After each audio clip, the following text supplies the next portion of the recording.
कारण शिरोळ तालुक्यात म्हणजे इचलकरंजीपासून अगदी कृष्णा नदीच्या संगमापर्यंत पूर्णपणे जलपर्णी पाहायला मिळते आणि दूषित पाणी, काळकुट्ट पाणी आता दिसते. कसं आहे आता सरकारनं मला वाटते मागच्या वेळी देखील आम्ही काही DPR तयार केले होते. इचलकरंजीमधनं जे प्रदूषण या ठिकाणी होते त्याच्या संदर्भातला देखील त्यांना जागा मिळावी, तिथं ETP प्लांट तयार करावा या पद्धतीचा प्रस्ताव पूर्वीच्या काळामध्ये होता. परंतु नेमकं त्याचं काय झालं माहीत नाही. परंतु सरकारनं त्यामध्ये ताबडतोब या ठिकाणी क्विक ॲक्शन त्या ठिकाणी घ्यावी, कारण की आता पाण्याचा तुटवडा आहे आणि या परिस्थितीमध्ये ते प्रदूषित पाणी पुढच्या गावांना या ठिकाणी जाते. त्यामुळे सरकारनं यात दक्षता घ्यावी. आता ट्रिपल इंजन सरकार आहे, तिघांचीच भांडणं मिटत नाहीत. त्यामुळं नागरी समस्याकडे त्यांना बघायला वेळ मिळतो का नाही मला माहीत नाही.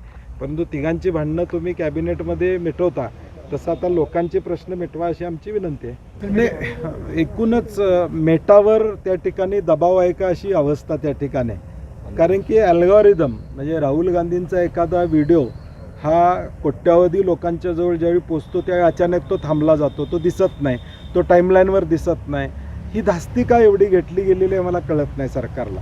म्हणजे लोकशाहीमध्ये सोशल मीडिया एक मोठं शस्त्र आहे, प्लॅटफॉर्म आहे. त्यातून राहुल गांधी जगभर पोचत असतील तर त्याची धास्ती मला वाटते मेटावर सुद्धा सरकारचा दबाव आहे अशी ही परिस्थिती आहे.